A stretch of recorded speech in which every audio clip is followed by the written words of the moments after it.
I penduari i drejtësisë Erion Alibej ka vijuar dhe këtë të marrë dëshminë e tij përpara gjykatës së posaçme lidhur me masakren e Bradasheshit, ndodhur me 29 dhjetor të vitit 2018, ku u vra vëllai i tij Endrit Alibej, xhaxhai i tij, si dhe një mik i tyre shtetas turk.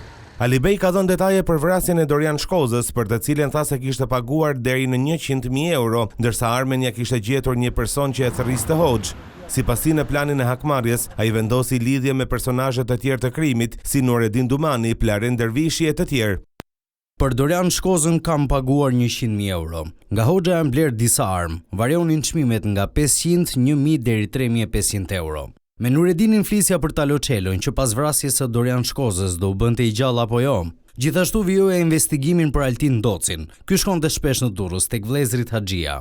Në Sky ECC më shkruan Plaren Dervishi. Kam pasur kontakt me të, ai kishte kodet Barcelona dhe Ghost. Plarenti më tha, mbohet qefi që e ke gjetë Taloçelën.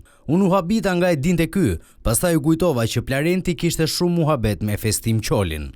Alibej kishte dyshime se Altin Doci dhe Besmir Haxhia ishin të përfshirë në ekzekutimin e vëllait të tij, ndaj tregoi si u organizua atentatin ndaj tyre, ku pagoi deri në 150.000 euro.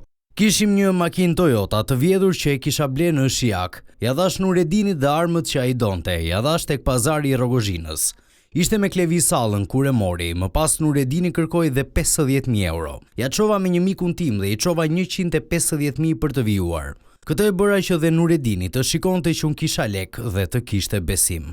Në këtë atentat shënjestër ishte Besmir Haxhia dhe Altin Doci, por jo Viktor Haxhia. Doci kishte zbritur nga makina, në vendngjarje mbeti plagosur dhe njëri prej autorëve Klevi Salla, i cili më pas u bë gjithashtu bashkëpunëtor i drejtësisë. Alibej shtoi se gjatë kësaj kohe ka bizeduar dhe me Mirin e Pojës, dyshohet se bëhet fjalë për Fatmir Troplinin, i cili kishte thënë se Klevi Salla ka filluar të flasë. Alibej tregoi edhe për platformat e koduara që përdorte.